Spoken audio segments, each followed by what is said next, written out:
ओम नमो नारायण। समस्त सनातन प्रेमियों, आज मैं आप लोगों को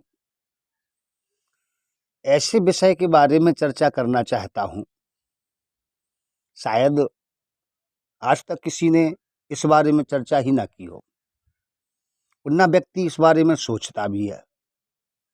उस विषय पे आज हमारी चर्चा है।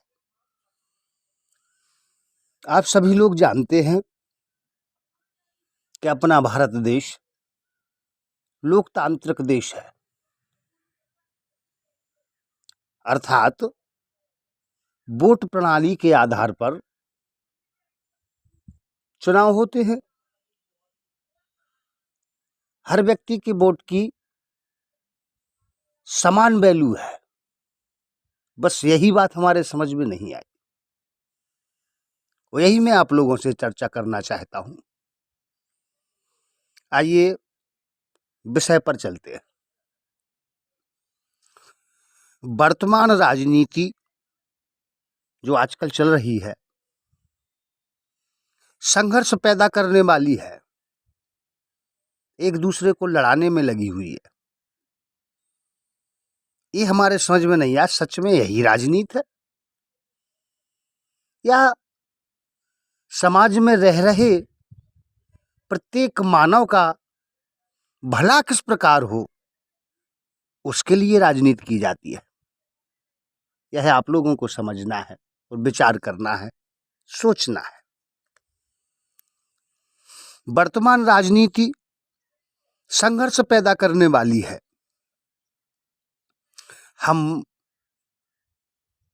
प्रायः देखते हैं कि हमारे देश में भी कई पार्टियां हैं। हर पार्टी कहती है हमको वोट दो, हमको वोट दो, हमको वोट दो। और हमने ये अनुभव किया है, वो आप लोगों ने भी किया होगा, कि अंगूठा छाप शिक्षा मंत्री बन जाते हैं। उन्हें शिक्षा का कोई ज्ञान ही नहीं। सोचो वो समाज को क्या देंगे। जिनका रिकॉर्ड क्रिमिनल होता है,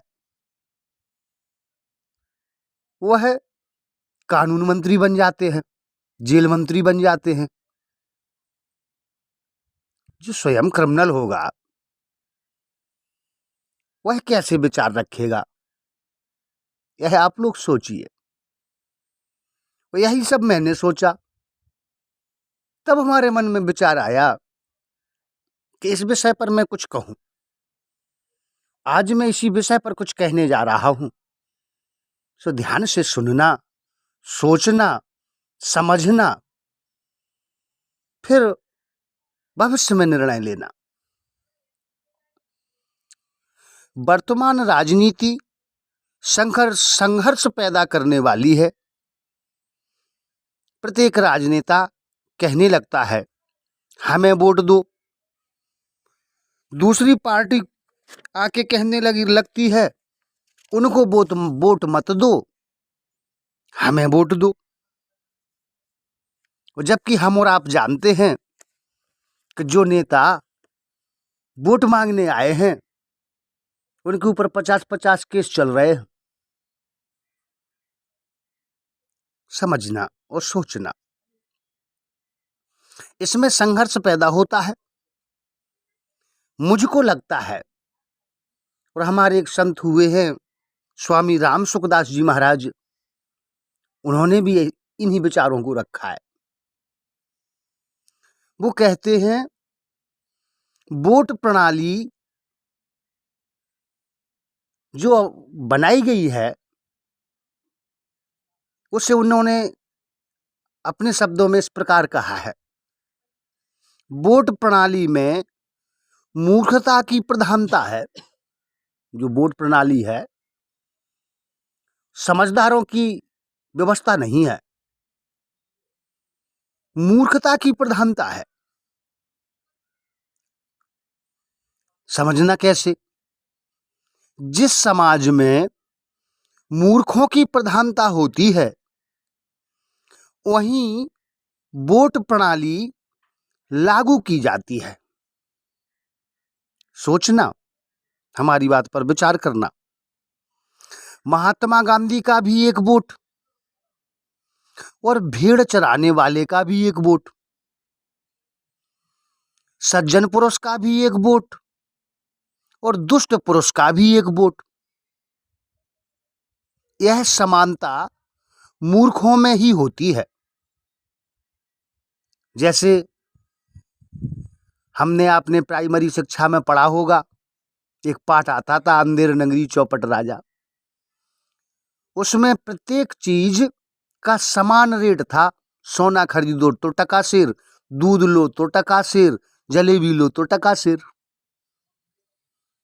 अंधेर नगरी चौपट राजा और टका सिर भाजी, टका सिर खाजा। सब समान, दूध का भी वही रेट, सोने का भी वही रेट, सबके समान रेट। पत्थर खरीदो तो टका सिर और सोना खरीदो तो टका सिर। ये मूर्खता नहीं तो क्या समझदारी है? विचार करना। वोट प्रणाली में भी बेईमानी होती है। जिनके हाथ में सत्ता होती है वे वोट प्रणाली का खूब दुरुपयोग करते हैं। वह नेता वोट प्राप्त करने के लिए विधर्मियों का पक्ष लेते हैं, जो गुंडागिर्दी करते हैं, जो समाज को सताते हैं, जो गलत कार्य करते हैं। वह नेता ऐसे विधर्मियों का पक्ष लेते हैं, समाज कंटकों का पक्ष लेते हैं, अपराधियों का सहारा लेते हैं। ये बातें किसी से छिपी नहीं है। वास्तव में वोट देने का, सरकार चुनने का अधिकार केवल उन्हीं पुरुषों को है जो सच्चे समाज सेवक हैं, त्यागी हैं, धर्मात्मा हैं, सदाचारी हैं, परोपकारी है। उनमें अगर देखा जाए तो विशेष रूप से उनमें विशेष अधिकार जीवन मुक्त अर्थात संत आदि तत्वज्ञ महापुरुषों को है। समझना बात को। माँ कोई कार्य करती है तो बालक की सलाह नहीं लेती, क्योंकि बालक मूर्ख बेसमझ होता है।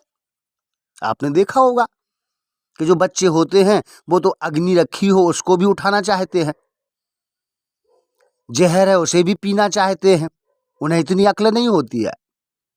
अगर माँ उनकी सलाह ले या माता पिता बच्चों की सलाह ले तो बच्चे तो कहेंगे हमें स्कूल जाना ही नहीं है, पढ़ना ही नहीं है, क्योंकि उनमें समझदारी नहीं होती है, वह बेसमझ होते हैं। इसी प्रकार परंतु वोट देने की वर्तमान प्रणाली के अनुसार यदि बुद्धिमानों की संख्या 99 है और मूर्खों की संख्या 100 है तो एक वोट अधिक होने से मूर्ख जीत जाएंगे, बुद्धिमान हार जाएंगे। जबकि वास्तव में देखा जाए तो 100 मूर्ख मिलकर भी एक बुद्धिमान की बराबरी नहीं कर सकते। वर्तमान वोट प्रणाली के अनुसार जिसकी संख्या अधिक होती है वही जीत जाता है और राज्य करता है, और जिसकी संख्या कम होती है वह हार जाता है। तनक सोचो, विचार करो, विचार करें, समाज में विद्वानों की संख्या अधिक होती है या मूर्खों की? विचार करना बंधुओं, जो भी इस वीडियो को सुन रहे हैं वो जरूर विचार करना। विचार करें, समाज में विद्वानों की संख्या अधिक होती है या मूर्खों की? सज्जनों की संख्या अधिक होती है या दुष्टों की? विचार करना है, सोचना है जो मैं कह रहा हूं उस बारे में। समाज में ईमानदारों की संख्या अधिक होती है या बेईमानों की? सोचना। अध्यापकों की संख्या अधिक होती है या विद्यार्थियों की? सोचने की बात है। जिनकी संख्या अधिक होगी वे ही वोटों से जीतेंगे और देश पर शासन करेंगे। फिर देश की क्या दशा होगी, विचार करें, सोचें। क्योंकि अपने भारत में वोट प्रणाली का नियम है। अब जब मूर्ख ज्यादा मात्रा में हो जाएंगे तो अगर वो अपनी वोट संख्या से जीत जाएंगे तो समाज को कहां ले जाएंगे, ये आपको विचार करना है, यह आपको सोचना है। हमारे तो एक बात समझ में नहीं आई आज तक। यहां सभी कहते हैं कि सब बराबर हैं, सब बराबर हैं। वोट देने के अधिकार में प्रधानमंत्री वोट डाले एक तो उसकी भी वही वैल्यू, मुख्यमंत्री वोट डाले तो उसकी भी यही एक वैल्यू, अगर कोई एक भिखारी भी वोट डाले तो वही वैल्यू। तो फिर हमारे समाज में जिलाधिकारी की वैल्यू और चपरासी की वैल्यू बराबर क्यों नहीं है? जितना सम्मान चपरासी को मिलता है उतना ही जिलाधिकारी को मिलना चाहिए। जितना सम्मान बड़े पद पर बैठा हुआ व्यक्ति है उसे मिले उतना ही जो नीचे है उसे मिले। क्योंकि जब समान वोट अधिकार है तो फिर कुछ ना कहते हुए आप सभी लोगों के ऊपर हम अपने इन विचारों को डालते हैं। सोचना, विचार करना और फिर कमेंट में हमें उत्तर देना कि मैं सही हूं या गलत। ओम नमो नारायण।